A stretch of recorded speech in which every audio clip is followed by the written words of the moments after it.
Welcome to the Practice.A podcast. My name is Elena Brower.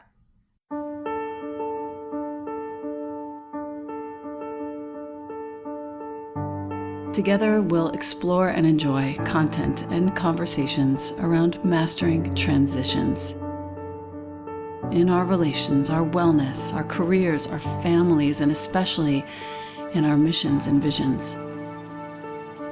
You are invited to learn and love and listen with me. Welcome to Practice.A.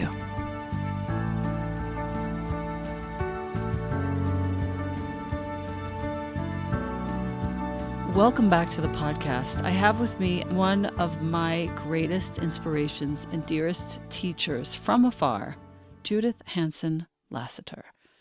Judith has taught yoga around the world since 1971. So this is the real deal. If you're a new teacher and by some strange chance you haven't heard of Judith Hanson Lasater, please perk up your ears. If you are a person who would like to extend your lifespan, please perk up your ears. Judith Hanson Lasater is here to teach us three things today. I have all three of my favorite books of yours in front of me, and that doesn't even cover all of your books. I have What We Say Matters, which is an entire exploration on practicing nonviolent communication, but that's not the point of today.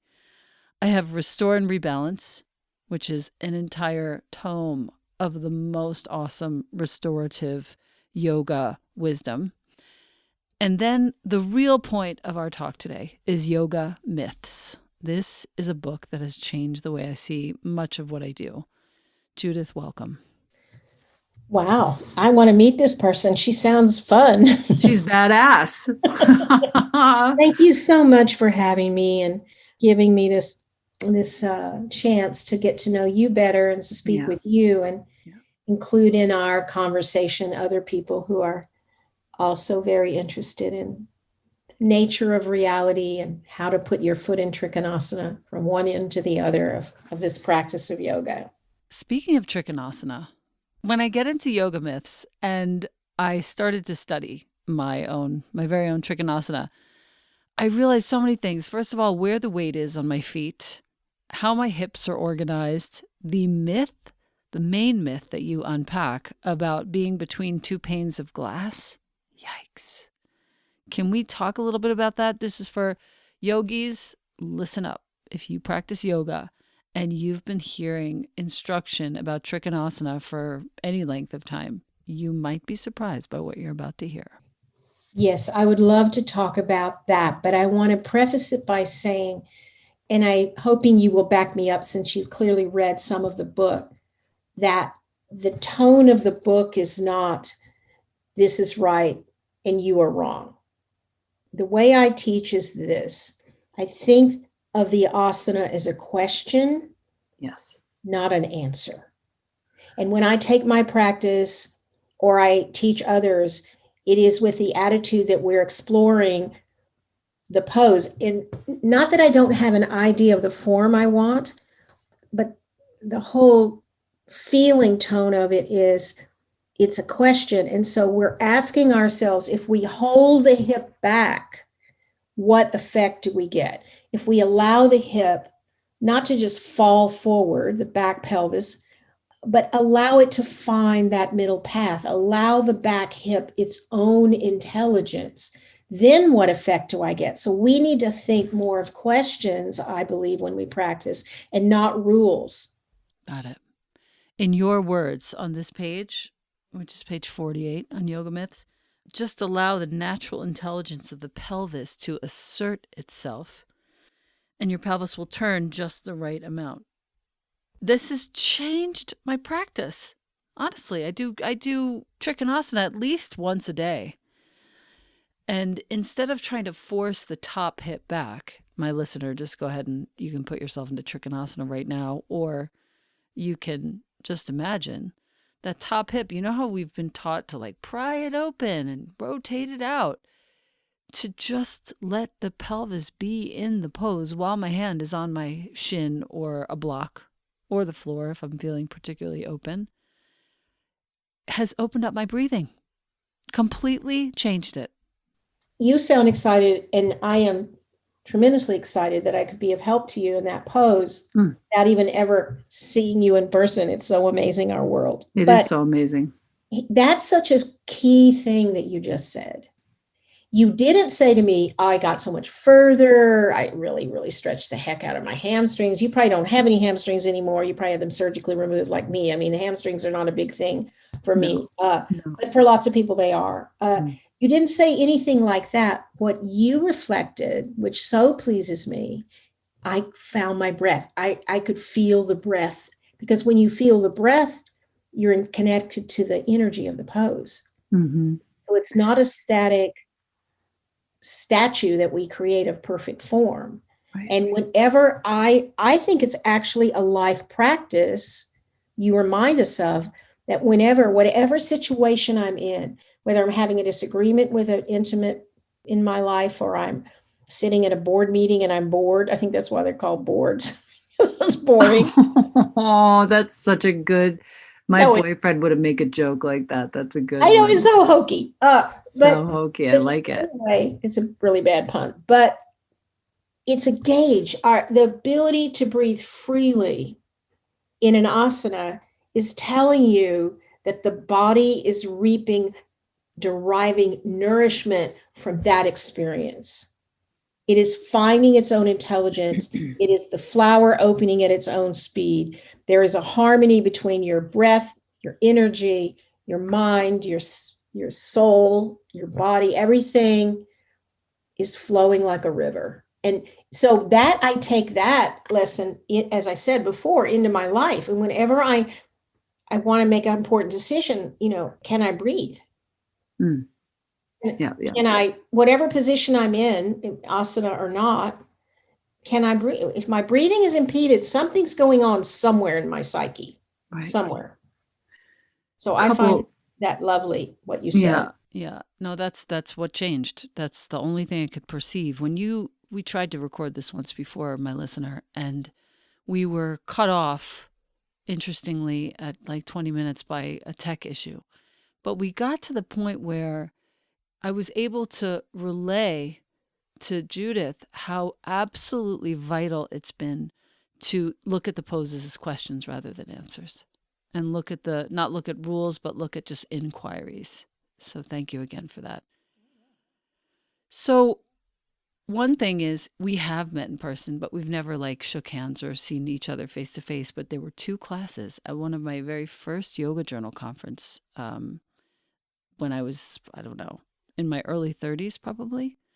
And I went and took your class amidst 200 or 300 other people in a giant ballroom back then. And it was delicious. I was like a little kid. I had no, I wasn't going to come up and talk to you. I had nothing. I was just learning for the first few months.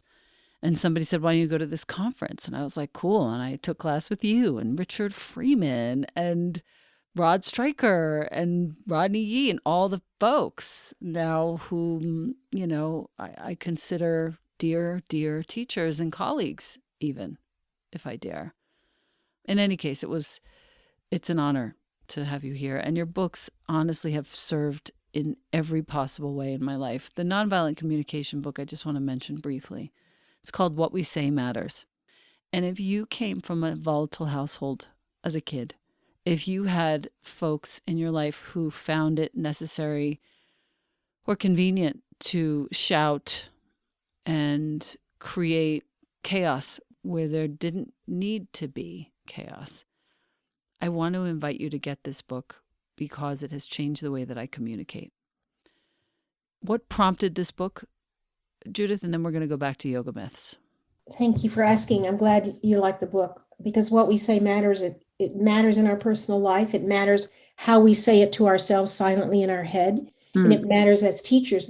It doesn't matter how much yoga you know or how beautifully you can practice or anything. If we as teachers cannot communicate what we feel, transfer that into words, and then the student catches the words and translates them back into the feelings and experience of the pose. If we can't communicate, we are communicators first and foremost.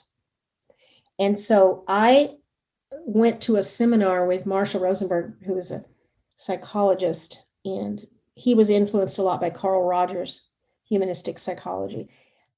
I studied with him quite a bit. And when I went to this first training, I'm telling you, I kept thinking, I love how he's talking, but what is he doing?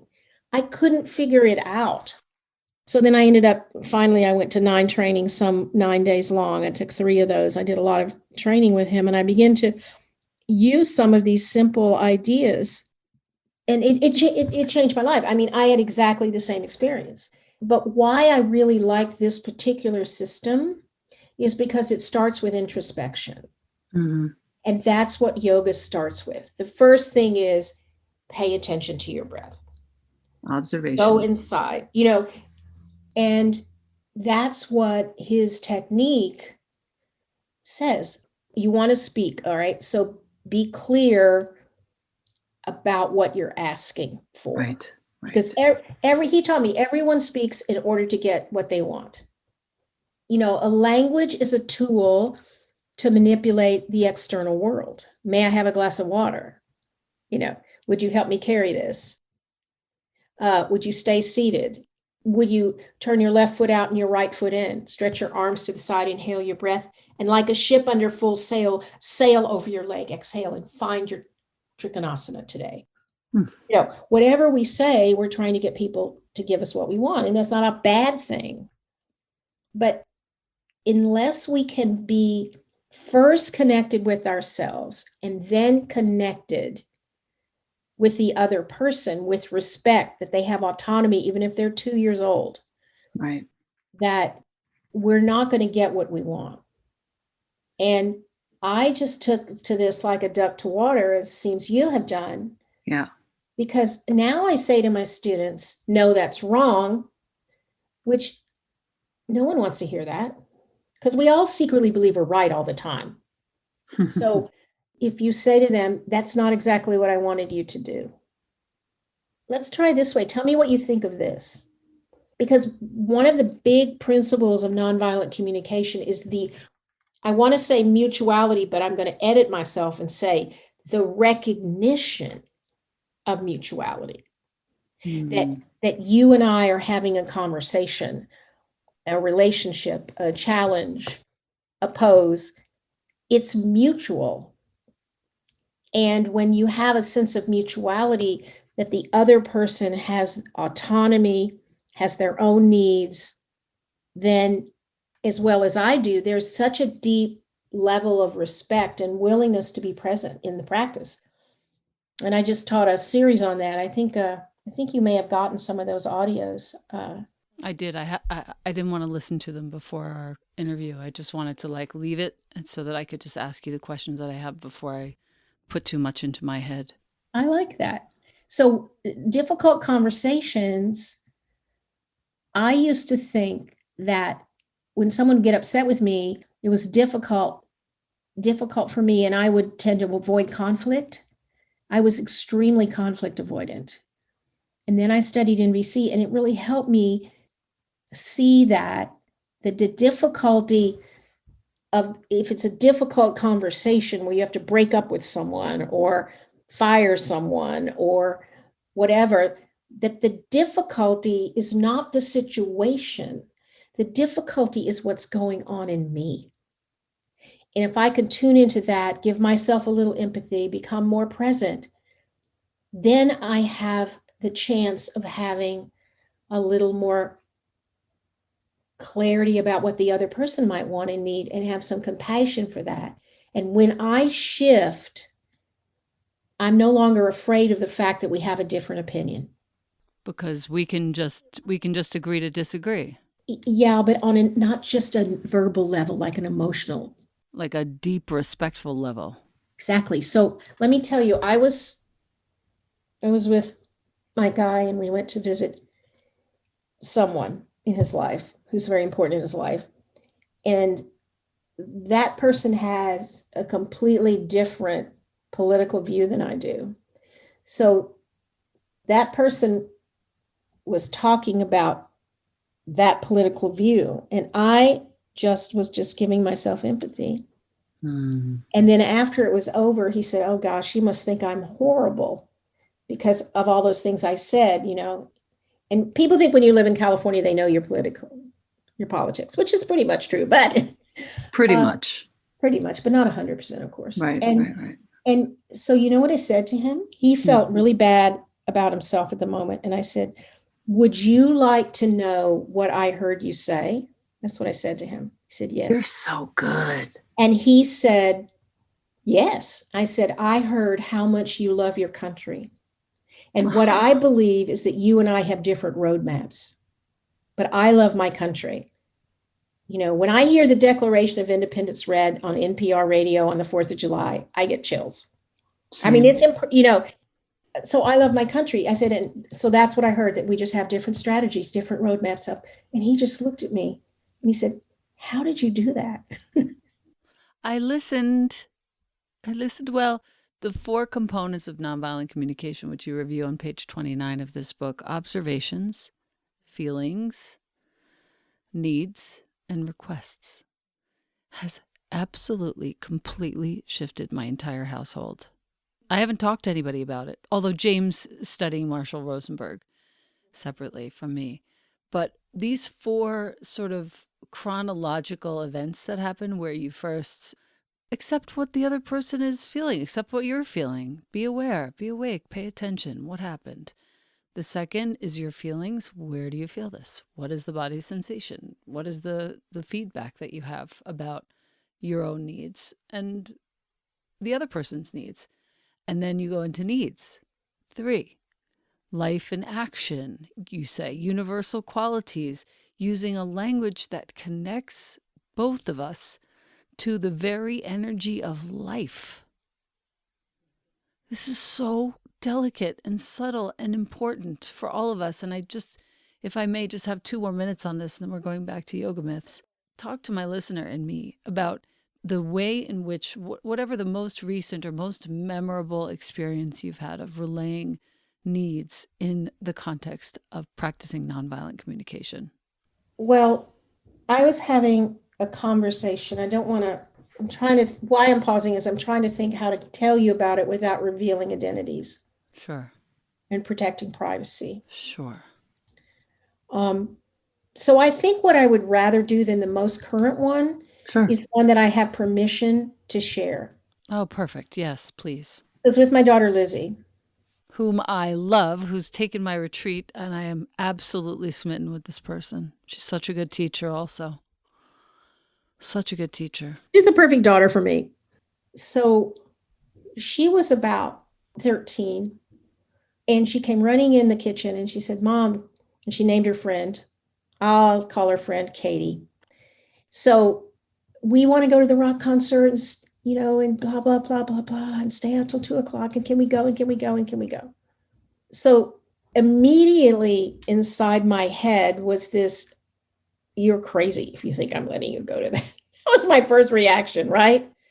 But I knew that if I said that to her, we would get in an argument, and you know where that would go. And then, you know, you can't sneak out of our house because the alarm is on at night and stuff. So that's really good. But, you know, it could cause a huge thing. And so I gave for the first thing you actually do in this work is you give yourself empathy. Like, okay, I'm feeling upset because and why, you know, and I can do this now quite quickly because of so many years of practice, but it's like, I'm feeling upset because I have a need for her safety. That was what really mattered to me when I thought about it. Right. Not that she goes to a quote unquote rock concert, but her safety and well-being, which is my number one thing. And so I gave myself a little empathy and I calmed down, and I used the mantra, which is wonderful to use with teenagers and adults acting like teenagers and you just say, oh, tell me more. Such a good one. And so she just starts rattling off at who's going to be there, the groups. I didn't know anything, blah, blah, blah. Because I have empathy. I've been young. I've wanted to do these things and have fun and adventure in the world as I was growing up. I can relate to that. It's not something foreign to me. So she told me all of that. And then I got in touch with the fact that what I cared about was her safety. So I said, okay, do you want to talk more about this now? Respecting her. So that shows her how to act in these situations that maybe I don't want to talk about it right now because I'm expecting a phone call. So I said, do you want to talk more about it right now? Yes. Okay. All right. It sounds like fun. What about, I have several things. As you know, I told her, I care most about your safety and well-being. That's my job. And she rolls her eyes. I say, what about if, number one, your brother, who's 5.5 years older, very responsible first child, I said, what if your brother drives you over there? She said, oh, that would be great. Plus, Katie thinks he's cute, So they're like, I don't know, he's 19 or something, and they're 18. Anyway, he's in college. He's super responsible. Mm-hmm. So she said, oh, that'd be fine. And I said, then what about the idea that if you guys go to this concert and you want to go to like the snack bar, or you want to go to the bathroom, he goes with you. Because I did not want these two blonde cuties wandering around a rock concert by themselves. She said, oh, yeah, that's okay. He could pay. And I said, yeah, because I knew I'd pay him back. But anyway, then I said, and the final one is, I'd really like you to be home by midnight. And she said, okay. And I said, we agree? She said, yeah. So, and so you have to ask your brother. So she asked her brother, and he said yes. So they went off on the appointed day, and they went to the concert. And about 10 o'clock, they came home, 10:30. I said, oh, you're home. She said, yeah, it was too loud. Wow. So, because in that situation, what we tend to think is, I don't want my daughter to go to a rock concert at age 13. Right. With her friend. Okay, but that's not really what's underneath it. What's underneath it, you're afraid for her well-being. Someone gives them a joint, or someone gives them beer, or God knows, a parent's mind just goes wild. And so I don't really care if she goes and listens to that music. So I was the self-awareness of what my need really was with her safety and well-being. Then I could offer her that as a strategy, and then we could agree, because if, just in conclusion, it could have gone terribly, and she could have not spoken to me for, just tried to sneak out, and it could have become a huge big deal. By that time, she was taller than me anyway. She could have left. Yes. And she has autonomy. I'm not afraid of her autonomy. I respect her autonomy. I raised her to be an autonomous woman. Right. And everyone has autonomy. And so we dealt with my issue. She accepted the terms. And it was like, you want to do a grown-up thing. This is how grown-ups communicate. This is how grown-ups solve problems. Yep. And it was fabulous. Wow. This is really good for the parents who are listening right now. If you're listening and you have a kid who's any age really before 15, this is going to change the way you operate with that kid. And it gives the kid, because I've now done it with Jonah too, and I screw up, oh my God, plenty. But when I do manage to do this, and I even sometimes have to do it retroactively, he trusts me. And that's the basis of everything with us. That's the basis of all human relationships. It's really interesting. There's a book called Lying by Sam. What is his name? He's I should look it up on the internet while we're here. Oh, I can see the book. Anyway, it's a short book. You can read it in one sitting. And it's the best thing I've ever read about lying. And I recommend it to my yoga students when we're studying Satya. Because why don't you look it up while I'm talking? Just go to Amazon and look up Lying by Sam and see who it is. Okay, just can't think of his last name. But what it says in there is so, so true, which is the problem with lying is it destroys trust. And once trust is destroyed, you can never totally get it back. Sam Harris, of course. Sam Harris, that's exactly it. And you can never totally get it back. And because trust is built like building a rock wall or a brick wall, like brick by brick, instance by instance, situation by situation, you build your trust. And if you blow a hole in that by lying, it's never going to be the same. The book focuses also, interestingly, on the importance of finally sacrificing your white lies, the little lies that you tell about random things. I saw that movie. I read that book when you didn't. And he says that in those situations where folks often lie, we call them white lies, hilariously,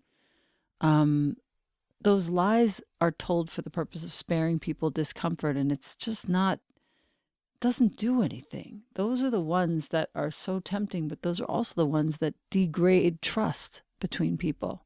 I have a slightly different opinion about why first of all, I don't believe in white lies. To me, there's lies or no lies.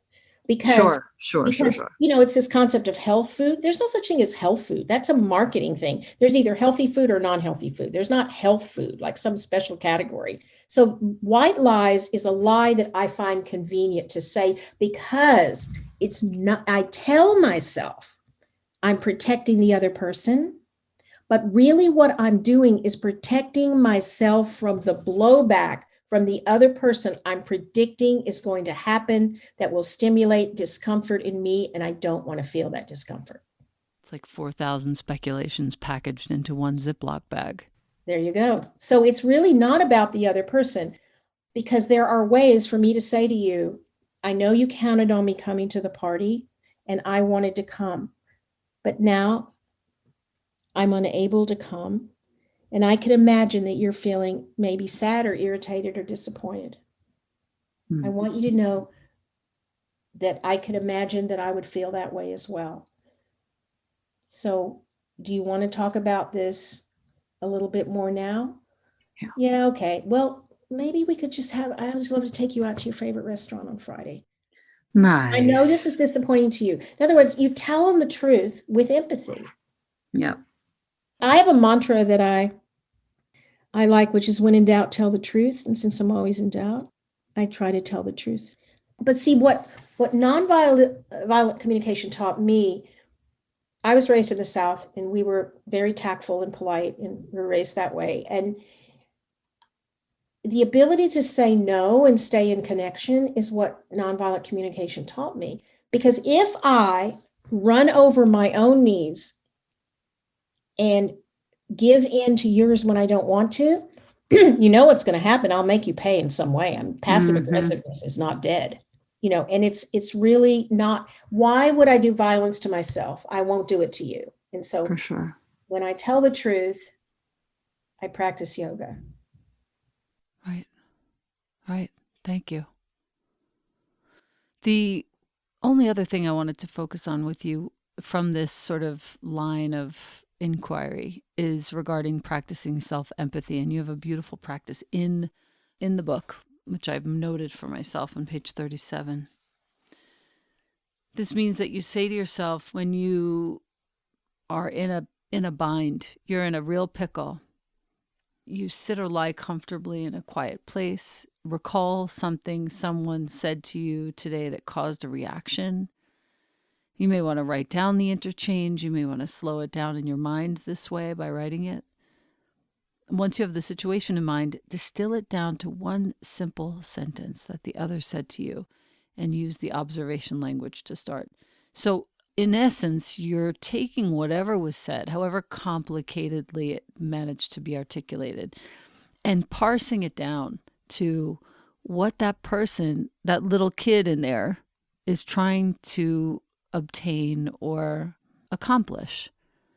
And in so doing, you can start to see the little 6-year-old or 5-year-old in there just trying to get what they need. And you can speak to that.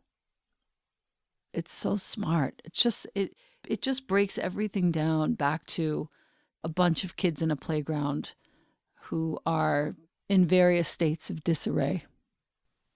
Yeah. And when I look at our president, that's what I see. Mm-hmm. Yeah. Well, I was driving across the Golden Gate Bridge some years ago, and I was thinking about a conversation I'd had with someone, and I was feeling angry because of the way this person spoke to me. So I was in my head going, how could he speak to me that way?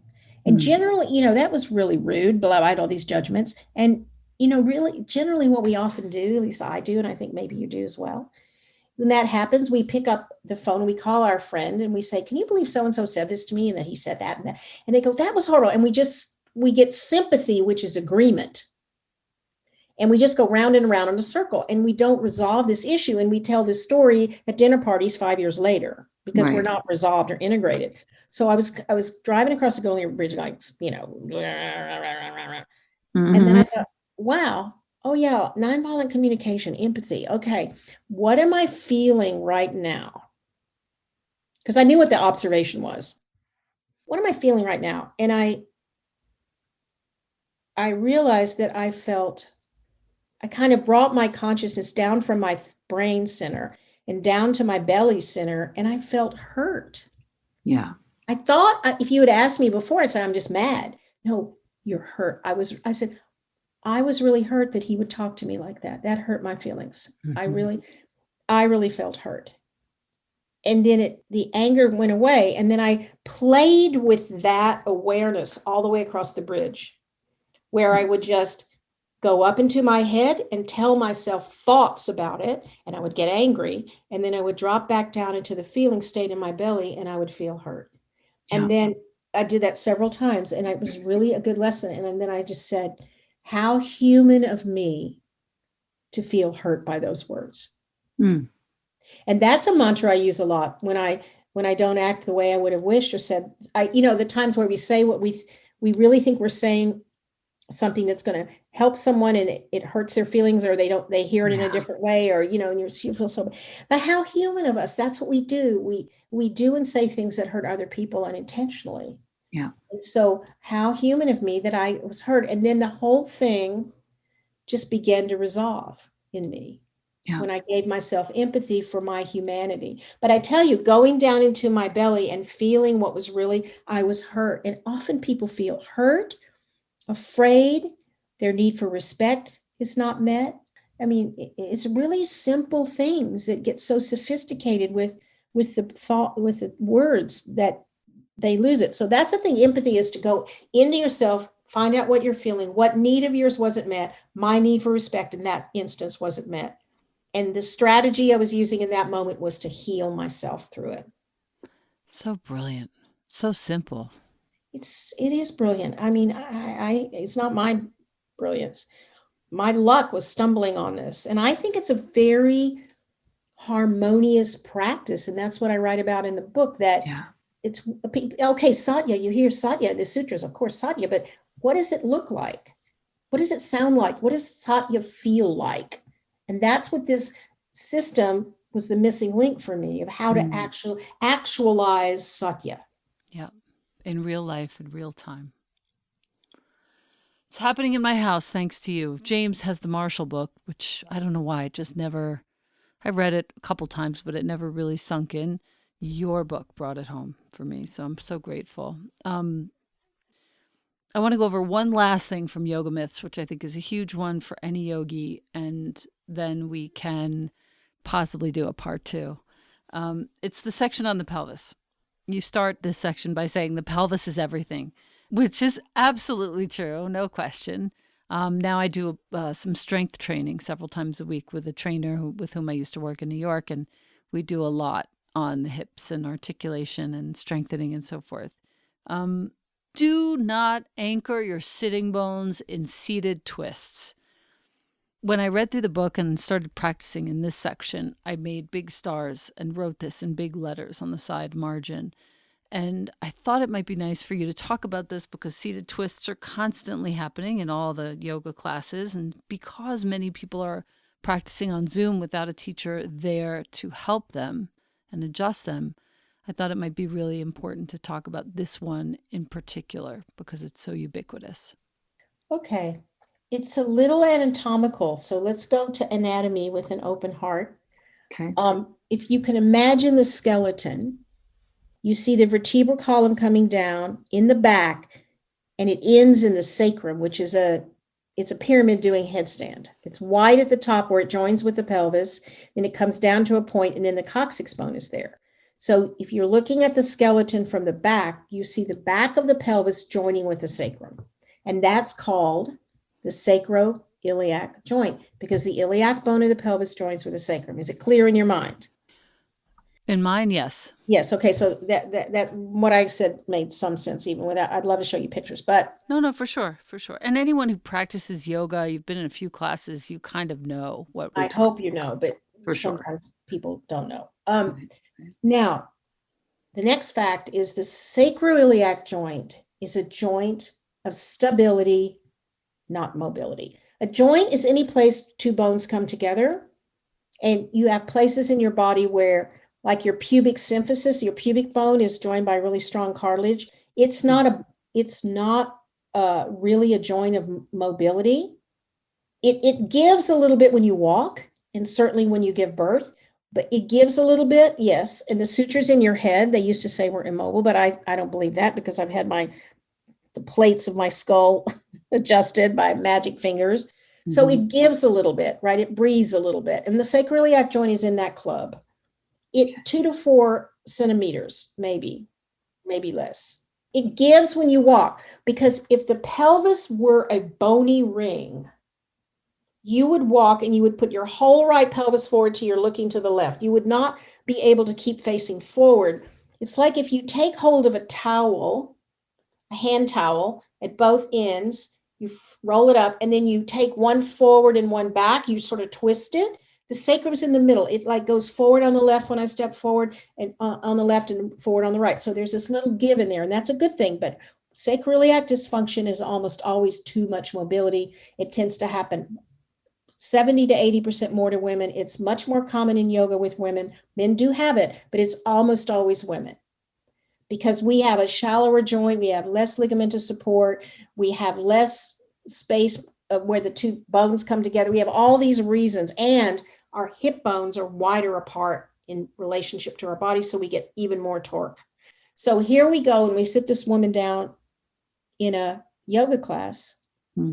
And the tradition says, for example, you're sitting Dandasana, legs straight in front, you bend your right knee and you put it on the other side of your left knee. That twist, right? Okay, you've locked the sacrum, you've locked the pelvis. Or if you're sitting in Dandasana, you're going to do Marichiasana C or Marichiasana 3, where you bend your right leg and then you turn toward your right and you hold around with your left arm. You put your right arm behind you and you're trying to twist. If you hold the sitting bones down, your arm is now attempting to bring your vertebral column into the twist. So it pulls the sacrum with it at the same time that anchoring the sitting bones of the pelvis hold the pelvis apart. So you're now in effect separating the ilium, the left side of the pelvis especially, from the left side of the sacroiliac joint. Oh boy. And it doesn't like it. I just got a visual for the first time of an injury that I got back in the 90s. And this is why I tell teachers, never, ever push someone in a twist. There's minimal movement there anyway.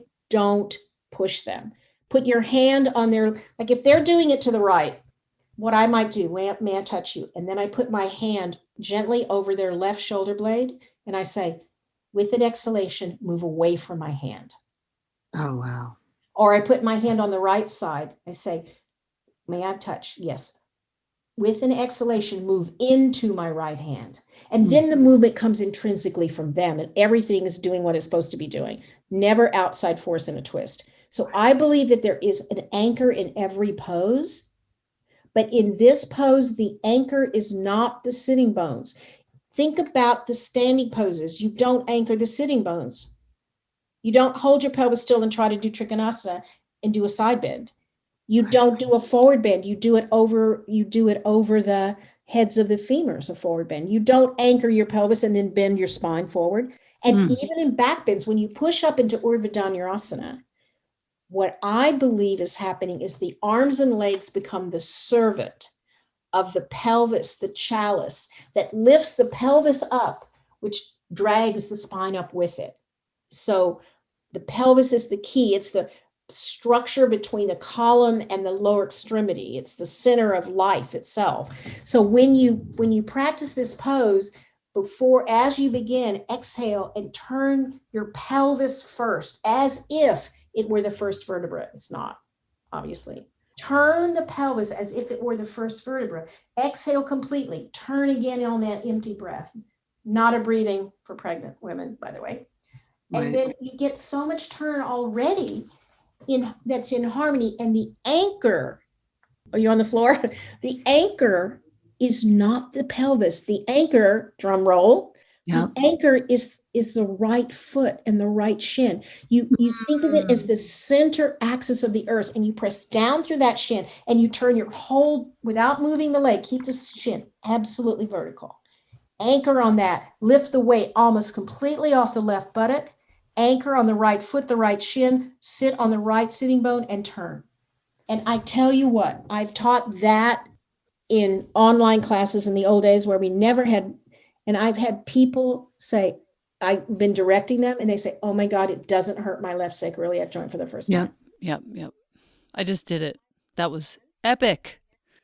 Epic. Pain free. It's not even pain free. It's a lack of tension and a much bigger breath. And you actually get further. Yeah. You know, what I base this, I get very excited about this, as you can tell. This is why I love teaching anatomy. And Yes. my daughter and I have a course called Experiential Anatomy that goes through all of this. And we have a yoga myths class, a course, of course, which has come out. And specifically, as you know, and as you've told us, it really explains this with pictures and with drawings, that what I'm really just trying to do is ask the question, what does the body tell me about its function by inviting me to look at its structure? Right. So instead of imposing the asana, I want to expose the asana. It's almost like philosophically, I think that these archetypes live in us. And that when we, with intention and love and devotion, we unlock the door and the archetype manifests it through us. Yeah. And so our job is to get out of the way. It's very much like giving birth. Giving your body, an unconscious woman can give birth. So just evoking, conjuring, allowing the pose based on the structure is so empowering and liberating. And it's like when you do it, you think, of course, it makes sense, because now the body is leading and the mind is following. Right. I want to say thank you, a giant thank you from all of the yogis listening and myself for this clarity. I want to point out to my yogi listener, everything from Padmasana, lotus pose, to forward bending, everything is in this book. And it's going to give you a very new, much enriched dialogue with your practice. It's not just go to your mat and do your freaking practice. It's go to your mat and ask a bunch of questions and get very curious about these shapes you've been making for so many years and how you can actually shift your understanding by asking a different question. So I want to thank you for that. And I also would love it if you would go through and tell my listener exactly what the recent courses are so that they can get in touch with you, or what the best website is, etc., so that they can learn with you. Thank you so much for that. It's www.judith.yoga. You have to put in the 3 W's, www.judith.yoga, and you can see all my courses and everything, my books. You can find my website with my books and my poems on it. Beautiful. I'm wondering how you would feel. I'm going to make a little noise. I would love to read you a poem that I wrote that I think that you and your listeners would like to hear about. I'm into it. I'm into you going into your drawers and pulling it out. It's called Sweet Body. And then I have one last comment for you personally. Okay. All right. This is a poem I wrote in 2018. Sweet Body. This came on the mat one day, and I just left my yoga room and went in and typed it out in 10 minutes. It's like a gift from somewhere. Sweet, soft body that carries my radiant soul, I do not thank you enough. I do not enjoy you enough. I do not cherish you enough. More and more now, I feel an upwelling of gratitude for all you have given me, for the ability to dance, to laugh, to weep, and to inwardly soar with the beauty of this world. For 3 babies, plump and juicy and full of spontaneous joy and curiosity for this miraculous life. For a heart that has been both broken and mended more than once. For the delicious taste of love. for the many chances I have had to make mistakes and then try to learn from them. Dear body, you are the true companion of my life, the vessel of my wonder, the holder of my felt intrinsic wisdom, the container of my sacred self. Forgive me. Oh my good grief. Wow. You like that? Oh my gosh. You can find that on my website under resources, books, and poems. It's posted for everyone. So I wanted to say to you, my dear one, Yes, yes. that you remember seeing me in person. I sadly don't because of the numbers and the years, but your reputation precedes you, and it is a reputation of competence and kindness in equal measure. And I want to appreciate and acknowledge you for all the acts, seen and unseen, that you make on a daily basis. That I honor you for your own practice, your own self journey, your own self awakening, which is you are your gift to the world, and you have helped so many people. And I just want to appreciate that when you have your dark moments of wondering, why am I even doing this? Because we all have that. Any teacher worth her salt or his salt has that. Like, why is this what I should be doing? The occasional doubts. And I just want to tell you, have your doubts, but know that you are a shining light. And I am so happy to support you in any way that I can, because you contribute to making the world a better place for me and my children and my grandchildren. And I am giving you a gasho, a namaste, a deep sense of gratitude from my heart to yours. Oh my God. Thank you so much. Made me cry. Thank you. To quote Jane Austen, which one must do whenever possible, she's Whenever possible. Same. She says, I speak as I find. Oh gosh. Oh So my you gosh. love to all your wonderful listeners. And remember that you have your yoga mat in your heart all the time. And go every day and make the intention of refuge. Step on that mat and let your beauty shine out. That's what the world needs. It doesn't need another perfect dog pose. It needs us to live from the depths of our heart, to throw open our hearts and soar through the skies. Judith. Be true to ourselves. And that's the courage that we get from our practice. So much love. Thank you. And until we speak again, may we live like the lotus at home in the muddy water. Oh gosh. I cannot ever thank you enough for this. My mother, may she rest in peace, thanks you right now. Honestly, thank you so much. I'm crying and so grateful. Have a beautiful rest of your day. I will. Goodbye. Thank you. Thank you.